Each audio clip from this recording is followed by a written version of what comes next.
On this day in history, March 24, 1980, Óscar Romero, the Archbishop of San Salvador, was assassinated while celebrating Mass in a hospital chapel. His assassination would become a turning point in El Salvador's civil war, a prolonged, bloody conflict that lasted from 1980 to 1992. Today, we will explore the assassination of Óscar Romero and its impact on El Salvador. Óscar Romero was born in 1917 in El Salvador. He was ordained as a priest in 1942 and became Archbishop of San Salvador in 1977.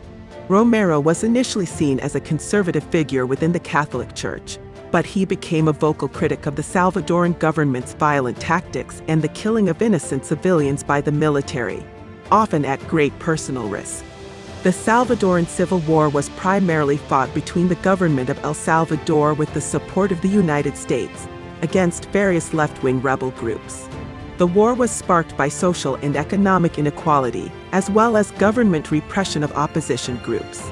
According to the United Nations, an estimated 75,000 people died during El Salvador's civil war, with many more displaced or disappeared. In 1980 alone, over 3,000 Salvadorans were killed in political violence. The majority of those killed were civilians caught in the crossfire between the government and rebel forces. Romero's assassination was particularly devastating because he was seen as a unifying figure for the Salvadoran people. He was an outspoken advocate for the poor and marginalized, and his message of social justice and human rights resonated with many Salvadorans. After his assassination, there was an outpouring of grief and anger in El Salvador. Thousands of people took to the streets to mourn his death and demand justice. The government, however, did little to investigate his murder, and it was widely believed that the assassination was carried out by a right-wing death squad with ties to the military. The assassination of Óscar Romero was not an isolated incident.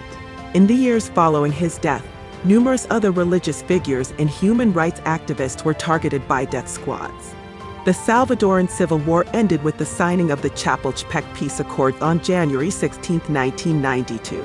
The peace agreement was negotiated between the Salvadoran government and the Farabundo Martí National Liberation Front, the main left-wing rebel group. Also known as the FMLN, the peace process was supported by the United Nations, the Catholic Church, and various other international organizations. The peace agreement called for a number of reforms, including land reform, increased political participation, and greater respect for human rights. It also established a Truth Commission to investigate human rights abuses committed during the war and to provide reparations to victims.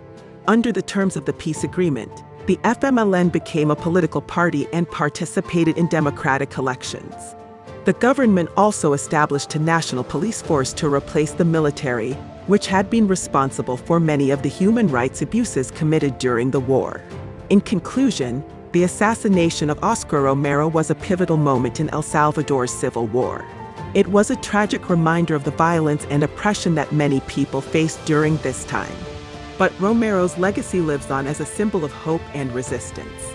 Romero's death galvanized a mass movement for social justice and human rights in El Salvador and around the world, and he is now widely regarded as a champion of human rights and social justice.